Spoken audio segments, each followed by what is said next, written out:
જે લોકોને સવારે પૂજા પાઠ કરે છે અને પ્રાર્થનામાં બેસે છે તેનું ધ્યાન નથી જતું અને ભગવાનની સાથે નિસર્ગમાં તે લોકો બેસી નથી શકતા, જ્યાં ત્યાં મન ભટકે છે અને સ્થિર મન નથી થતું અને ચિત્ત એકાગ્ર નથી થતું.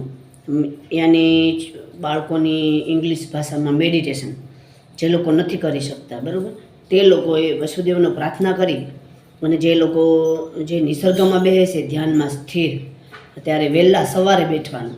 ત્યારે તે લોકોએ શું કરવાનું છે ખબર છે? અંદરનો જે શ્વાસ છે ને, આવી રીતના શ્વાસ 10-20 મિનિટ ટકાવી દેવાનો, રોકવાનો અને રોકી અને પછી તેને શ્વાસને બહાર કાઢવાનો. કેવી રીતના કાઢશું જો.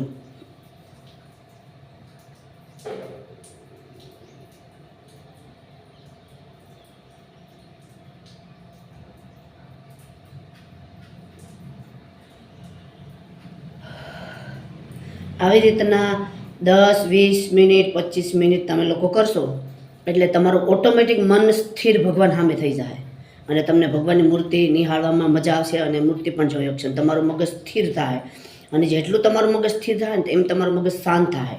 ચિત્ત એકાગ્રમાં તમારું મન લાગશે, ભક્તિમાં મન લાગશે, સારો રસ્તો, સારો માર્ગદર્શન મળશે અને તમારું એમ કે જે તમને ભૂલી જવાની બીમારી, તમને ક્યારેક ક્રોધ આવે, આવું છીડછીડપણું રહે, એ બધું જતું રહે. પણ આ ક્યારે થશે? તમારે 15-20 મિનિટ અથવા 25 મિનિટ, વધુ થાય 30 મિનિટ તો પણ હાલે, પણ કમસે કમ 15 મિનિટ તો તમારો શ્વાસ સવારે વહેલા ઉઠી નાહી ધોઈ પૂજા પાઠમાં જ્યારે બેસો ત્યારે તમારો શ્વાસ રોકી રાખવાનો. આપણો શ્વાસ જેટલો રોકી રાખીએ ને પછી એકદમ નિરાતે ધીમે ધીમે તે શ્વાસને બહાર કાઢવાનો. એટલે તમે મેડિટેશન કરી શકો ને તમારું મન સ્થિર. ખાસ કરીને બાળકો માટે છે કે જે બાળકોને યાદ ન રહેતું હોય, ભણવામાં મન ન લાગતું હોય, વાંચવાનું પુસ્તકો, તે લોકોએ તો ખાસ કરવાનું. તે લોકોએ રાતે 10 વાગે સૂતા પહેલાં પણ કરવાનું અને સવારે વહેલા ઉઠીને પણ કરવાનું અને તે લોકોએ પણ કસરત કરવાની, બરાબર. એટલે તે લોકોને ઓટોમેટિક એમ કે એને યાદ રહેવા માંડશે અને એને ભણવામાં મન લાગશે, એને સ્ફૂર્તિ નિર્માણ થાય. આ તેના માટે છે.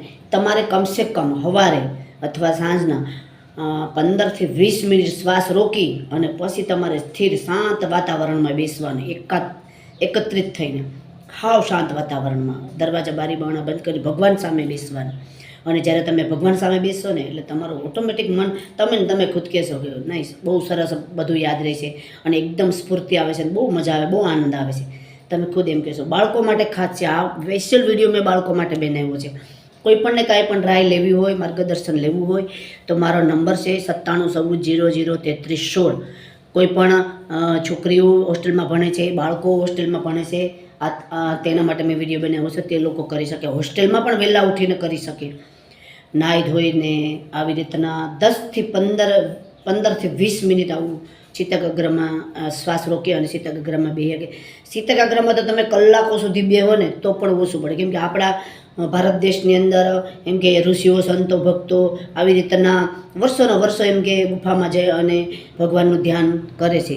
તો આપણે એના જેટલું ન કરીએ તો કાંઈ નહીં, પણ એમાંનું આપણે થોડુંક કરીએ. હરેક બાળકે કે આવી રીતનું કરવું જોઈએ જેથી એને સારો રસ્તો, સારો માર્ગદર્શન મળે અને તેને ખુદને અંદરની તેની શક્તિ નિર્માણ થાય. આપણે લોકો કહીએ છીએ કે ભાઈ મારે તો આ સાધુ સંતો પાસે જવું છે માર્ગદર્શન લેવા, આ માસી પાસે જવું છે, આ બેન પાસે જવું છે, પણ તમે ખુદ શક્તિ છો, તમે ખુદ નારાયણ છો, તમે ખુદ તમારા અંદરની શક્તિ નિર્માણ કરી શકો. પણ ક્યારે થાય કે જ્યારે તમે ભગવાનની પાસે 15-20 મિનિટ, 30 મિનિટ, અડધી કલાક બેસો ને ત્યારે થાય. પણ આવી રીતનો તમારો શ્વાસ રોક્યો અને ચિત્તએકાગ્રમાં બેસવાનું. જ્યારે તમે સવારમાં મેડિટેશનમાં બેસો, રાતે પણ બેસો મેડિટેશનમાં શાંત રીતે, તો બધા જ બાળકોને કહું છું કે બધા જ બાળકોને આ યાદ રહેશે. વડીલો પણ કરી શકે, પણ હોસ્ટેલના બાળકો, નિશાળના બાળકો આ જ્યારે અત્યારે નપાસ થાય છે અને પછી ગળાફાં ખાઈ જાય છે. પણ ગળાફાં શું કામ ખાય? દુનિયાની જગતની અંદર હર વસ્તુ છે જેનું સોલ્યુશન નથી એવું બધું હોય જ નહીં. જેનો આરંભ છે એનો અંત છે જ. પણ કહેવાનું તાત્પર્ય એમ છે કે હિંમત રાખી અને ભગવાનની સામે બેસી અને આપણે સુખ દુઃખની વાતો કરવી જોઈએ. એટલું જ નહીં, સાથે સાથે મેડિટેશન કરો, તો કસરત કરો તો તમારા શરીર અંદર સ્ફૂર્તિ આવે અને તમને કેમ કે આપણે સતત ફોનમાં બેસી રહીએ, ટીવીમાં બેસી રહીએ તો કંઈ મળવાનું નથી. પણ આપણે ક્યાંક બનવું છે, કરવું છે, તો એના માટે ભણવું છે. તો એના માટે શું કરવું જોઈએ કે કાંઈક શીખવું જોઈએ, કરવું જોઈએ. જો તમે કરશો તો તમે જ મને યાદ કરશો કે નહીં, માસીએ કીધું હતું વિડીયોમાં બહુ હાસું છે. વહેલા ઉઠી અને તમારે મેડિટેશનમાં બેસવાનું, અને મેડિટેશનમાં બેઠા પછી તમને ખુદના આમ એકદમ અલગ પ્રકારનું જ લાગશે. તો હર કોઈ બાળક માટે આ વિડીયો છે. તો સરકારી હોસ્પિટલ મારું એડ્રેસ છે ઉના તાલુકો, એની પાછળ હું બહુમાળી સોસાયટીમાં રહું છું. મારા નંબર છે 9390003316. કોઈ પણને કોઈ જાતનો રોગ હોય તો તેની દેશી દવા પણ કરું છું. ફોન કરીને આવે, અને એટલું જ નહીં, સાથે સાથે મને ફોન કરીને આવે, અને જે લોકોને સારું થઈ ગયું છે તે લોકો બધા ખાસ ધ્યાન રાખે. તે લોકોએ હવે દવા કરવાની નથી, કેમકે 2-3 રવિવાર હું હતી નહીં, એટલા માટે કોઈને મુલાકાત નથી થઈ.